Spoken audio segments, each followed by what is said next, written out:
So let's begin this segment of Fact or Fiction. Hey, we ain't ducking and dodging nobody. It's time for Fact or Fiction. There's Floyd again. Woo! Yeah. So here it is. Number one, referee Harvey Dock was intentionally trying to help WBC welterweight champ Devin Haney in an ultimately losing effort against Ryan Garcia last Saturday. Fact or fiction? Sadly, I will have to say fact. Oh, I will have to say fact. There was a couple antics in there that made me question. That's still my opinion. It's opinionated fact, but I'm gonna go with fact on that one. And there it is. It was hard not to come to that conclusion, wasn't it? Yeah, it was. It definitely made it not as difficult as I would want it to be. So yeah. Yeah. You know what's funny is Harvey Dock customarily is a great veteran ref, and that's why he got this assignment. But yeah, that was a terribly uncharacteristic, bad performance on the biggest stage of boxing. So I'll tell you what, most people don't realize, even fighters don't realize this. Some fighters anyway, that if you lay an egg on the big stage in terms of judging or officiating, yeah, they throw you back down to the club level, and you have to prove, and you know that, right? Yeah, and they throw you back down to the club level, and you have to prove that you're competent before you get another big assignment. So guys, understand this. Gentlemen like Harvey Dock, they do not like to lay an egg on the big stage and have a bad performance, just like the fighters. Yep. And that's it. Number two, fact or fiction, brother. Devin Haney will sit out for the rest of the year to heal from the extensive damage he received from Ryan Garcia. Fact or fiction, Tyrrell? I believe that's fact as well. If the rumor of a broken jaw or whatever else is going on with him, he's definitely going to need time to heal. So I believe that's a fact.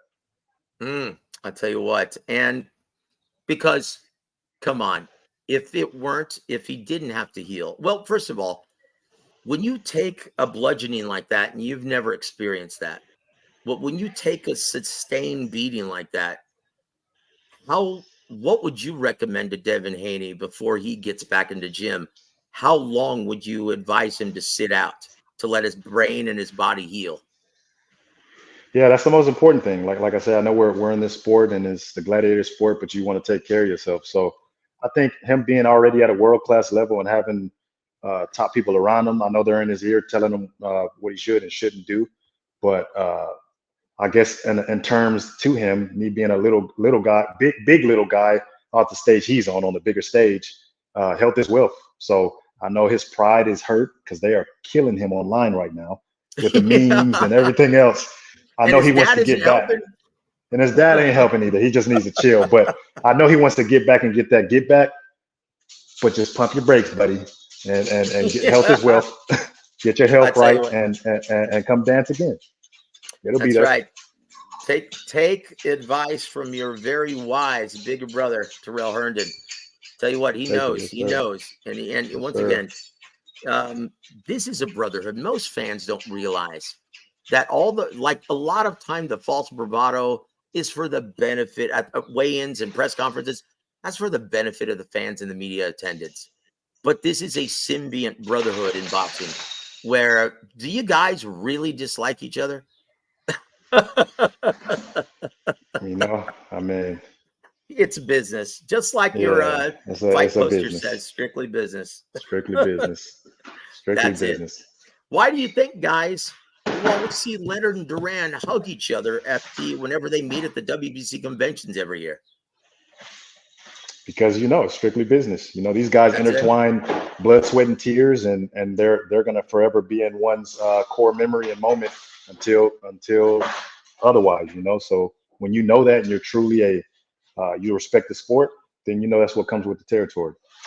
And there it is, very well articulated, sir. I told you guys he was one of the best ambassadors this sport has currently. Number three, fact or fiction, sir. After a brilliant performance tonight in front of a sellout crowd in Fresno on DAZN, former junior welterweight champion Jose Ramirez will become Ryan Garcia's next opponent. Fact or fiction? if it's within that year or the downtime we're talking about, then it could very well be a fact. But if it's not within that, I feel it's fiction because Haney wants that get back, and they're going to make that happen because it's going to sell. It's going to sell. You know. Yep. And once again, you and I both like movies. What usually happens when there's a big money making movie? What happens usually? They put out a sequel. Come on now. Creed 1, Creed 2, Creed 3. About to be 4, 5, 6, 7. It's just going to keep, until the milk's dry. That's what's going to happen. Rocky 1, Rocky 2, 3, 4, 5. It just keeps coming. Yep. How many times have we seen Jason live, come back from the dead? I'm telling you, there's so many out there. I'm telling you, man. And so, yes, the Golden Boy and Bernard Hopkins, as well as Eddie Hearn, they all want a rematch. For a fact. Because we revealed the pay-per-view numbers on this channel. And it did 1.5 million pay-per-view purchases. I didn't know that. That's crazy. Yeah. And there it is. Yeah. Your last final fact or fiction of the day, number 4.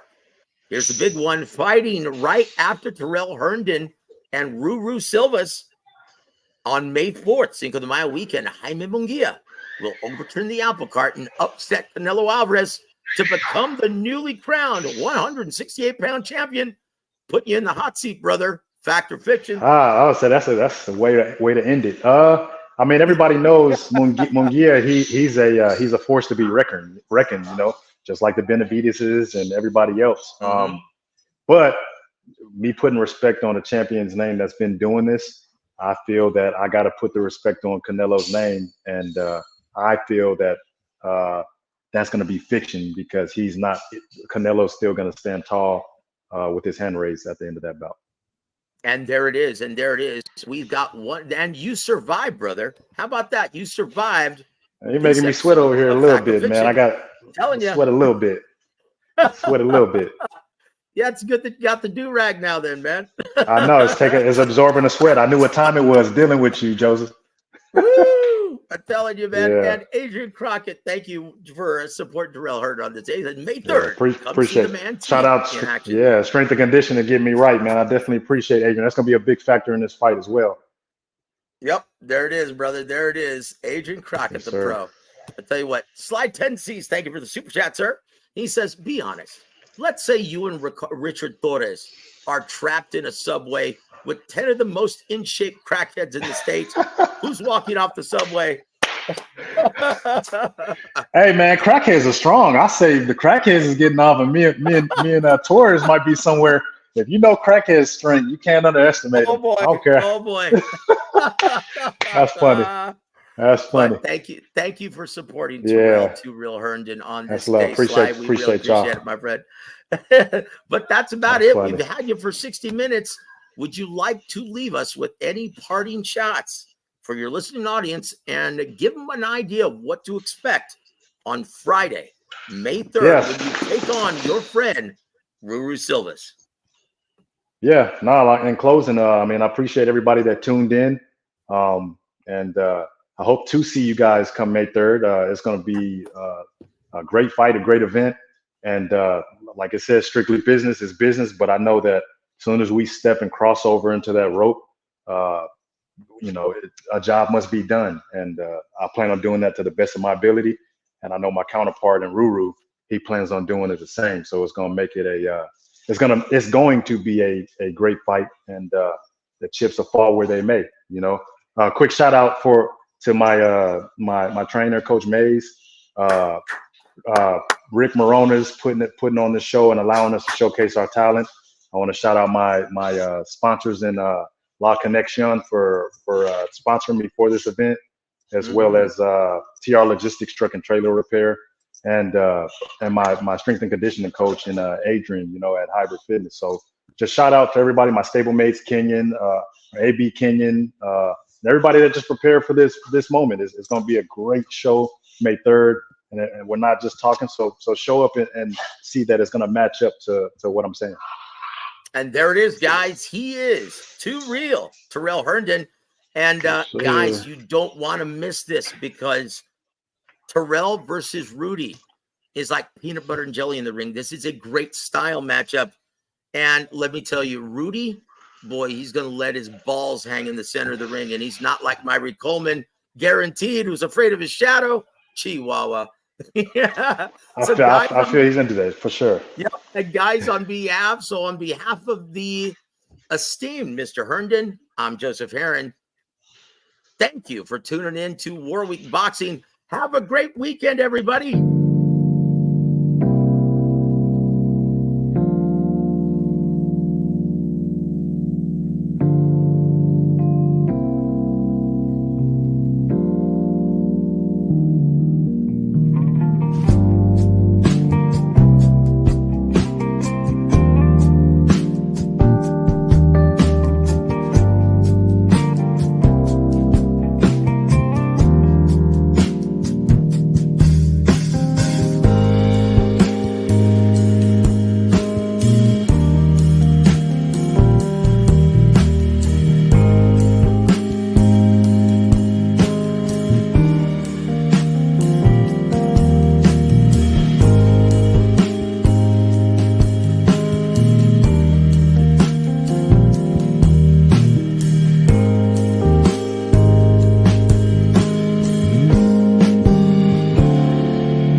Hey, Affordable Dentures proudly presents a heavyweight contender who ain't ducking and dodging nobody.